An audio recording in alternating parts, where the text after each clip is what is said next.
Dear students, I am Dr. Kumar, Assistant Professor of Zoology, Government First Grade College, Shira.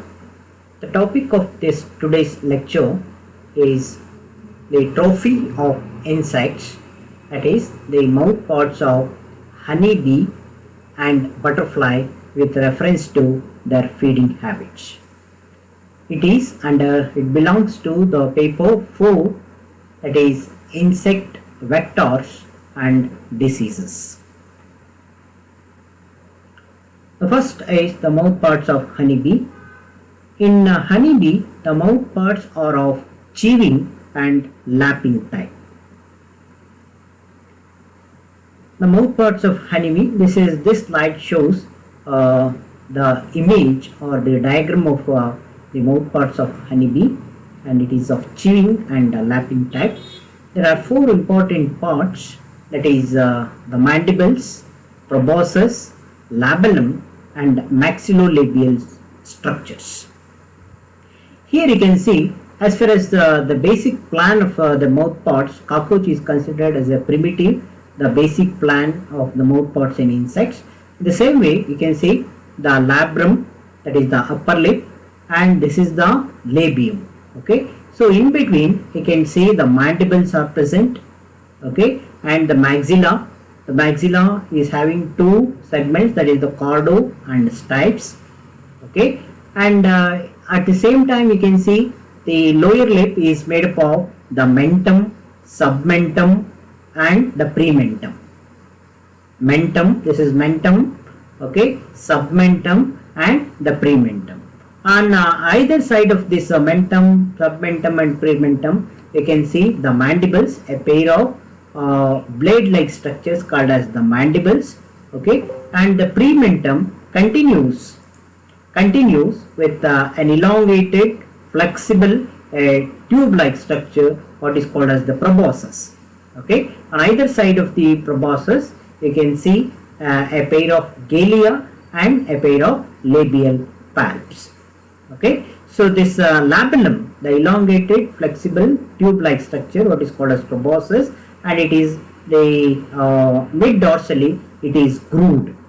Okay, so at the end of the labellum, you can see a spoon-shaped structure, what is called as labellum. This is labium. So the labium is the lower lip. Okay, so this lower lip ends with a spoon-shaped structure, what is called as the labellum. Okay, and it is marginalized with the hair-like bristles. Let us go the part by part. The mandibles. The mandibles are a pair of jaws. The mandibles are nothing but, as I have shown here, these 2 are the mandibles. Okay, blade-like structures which are meant for chewing. Okay, meant for chewing the food substances. Okay, the mandibles are a pair of jaws suspended from the head of the honeybee. The insect uses them to chew the pollen grains and also to work wax. Okay, honeybees will prepare the wax for comb building their hives. Okay, they also use a pair of grasping organs. Okay, so they also use the mandibles as a pair of grasping organs in order to hold the food for chewing. The second part is what is called as the proboscis.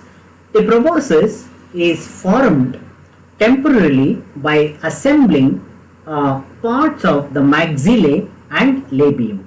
Okay, so both the maxillae and labium, they are fused in order to form an elongated tube-like structure, what is called as the proboscis.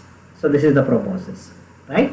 The labium and the maxillae, they are fused in order to form the elongated proboscis. Okay, and it is a unique tube-like structure, and it is meant for drawing up the liquid food substances such as the sweet juices, nectar, water and honey. The insect releases it when needed for use, then it withdraws the proboscis and fold it back beneath the head and when it is not needed. So this is the proboscis. When it is in use, it protrudes out. When it is not in use, it will be retracted and it will be withdrawn, usually kept under the beneath the head. The third one is the labellum. The labellum, as I told you, it is the end portion of the labia. The glossae are greatly elongated. The glossae, you can see on either side of the labia, you can see a pair of, this is the glossae. The labial palps are present on either side of the glossae, and the gallias are also present. Okay, so this is the glossae and paraglossae. The labium is made up of both glossae as well as the paraglossae. The glossae terminates into a small circular spoon-shaped lobe, what is called as labellum. The glossae, it is always ends with a what is called as a spoon-shaped structure, what is called as labellum. Okay, so which is useful to lick the nectar, to suck the nectar when the bee visits the flowers. Okay, it collects the nectar through a process what is called as licking. The labial palps are elongated and four segmented. Labial palps are very much present on either side of the gallia. These two are the labial palps, and they are four segmented, and they are associated and they are helpful for the glossae in order to lick the nectar during feeding. Next, the last part is maxillolabial structure.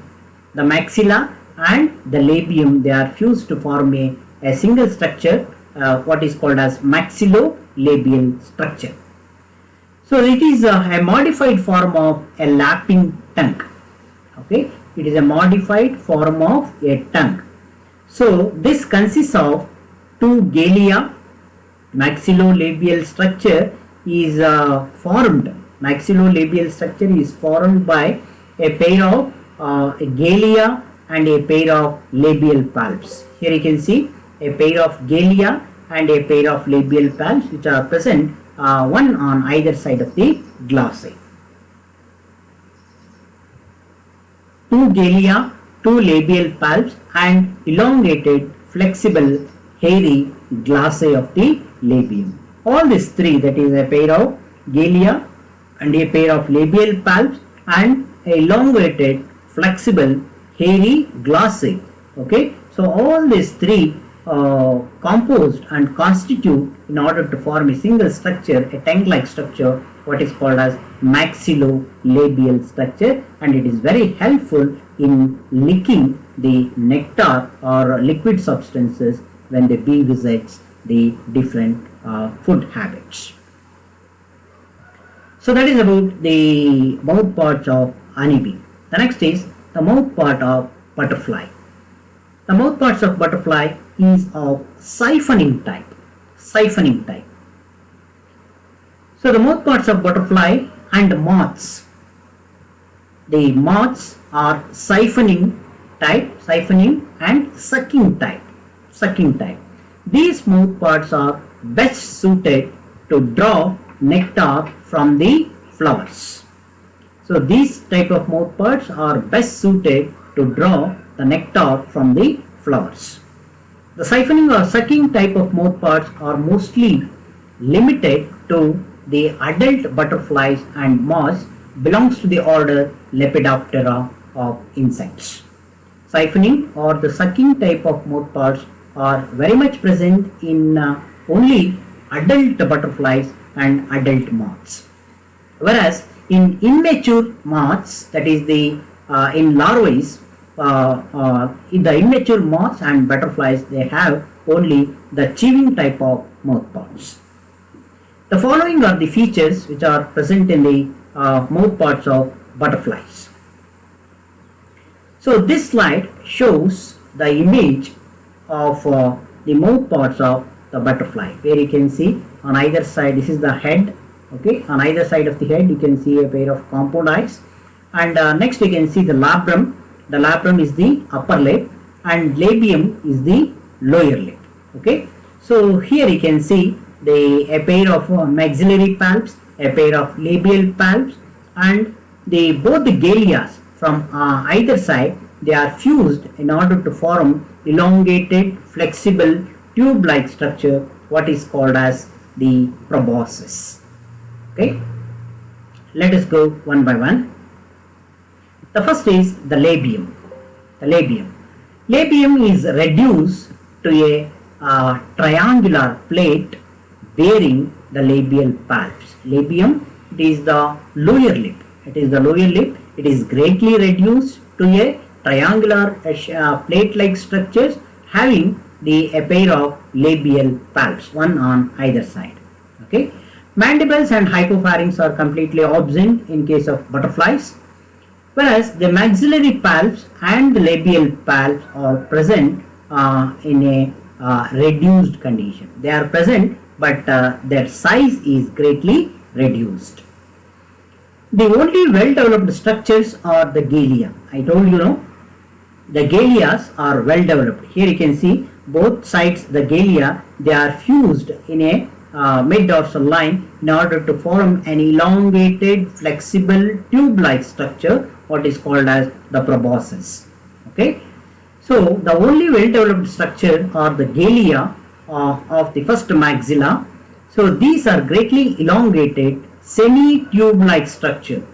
When these two gallias are applied and locked together, both the gallias, when they are applied and locked together all along its length, so they form a long tubular proboscis.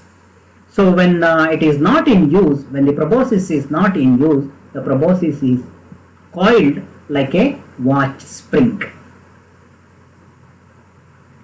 So this is all about the mouth parts of the honeybee and mouth parts of butterfly. Thank you.